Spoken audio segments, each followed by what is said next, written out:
Craig, do you agree it was the right idea to sell Carvalho? I would disagree with it, personally. I'll tell you why I disagree with it, right? We were told that Slot wanted to assess his squad, and that's sound. But I don't know what more he could have done in pre-season to convince the manager.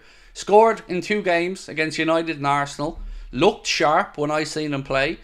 So all I can assume is that Arne Slot just doesn't feel he's the right fit for Liverpool's system. It's a good deal financially. I think Paul Joy said, including add-ons, that could go up to about 27.5 million. Fulham have a 20% sell-on clause for anything above 5 million. And I think Liverpool now have a 15% sell-on clause on top of that.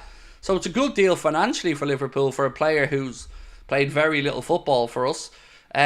Brentford, I'm sure he'll do well there as well. I'm sure Thomas Frank will look to utilise him with Ivan Toney and other players they have there.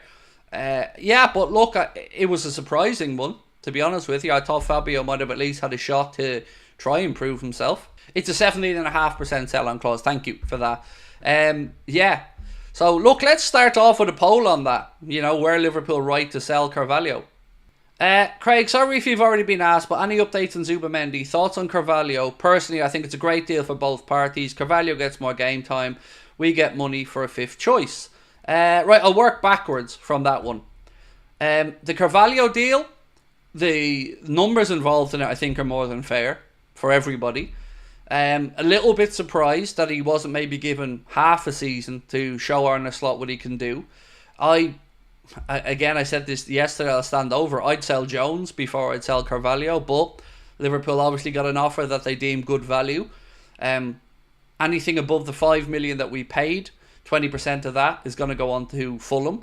Liverpool have a 17.5%. Thank you, chat, for helping me on that earlier on.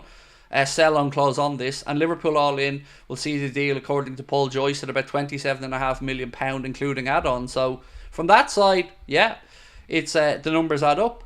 From the Zubamendi stuff, all I can say is repeat to you what I said earlier on.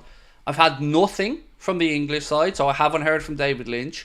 I haven't spoken to anybody else to tell me from our side that the deal's done on a financial side. But I can tell you, 3 different people, 2 journalists and somebody else whose identity I'm going to keep quiet, has told me that the player has informed them that he wants to move to Liverpool. That it is just a matter of the 2 clubs sorting stuff out at this point. That's all I can say to you. Again, I always tell people to be cautious in what they believe. Challenge me, challenge anybody. But, all I ask is that if you are going to challenge it, just be respectful. And we can have a conversation about it.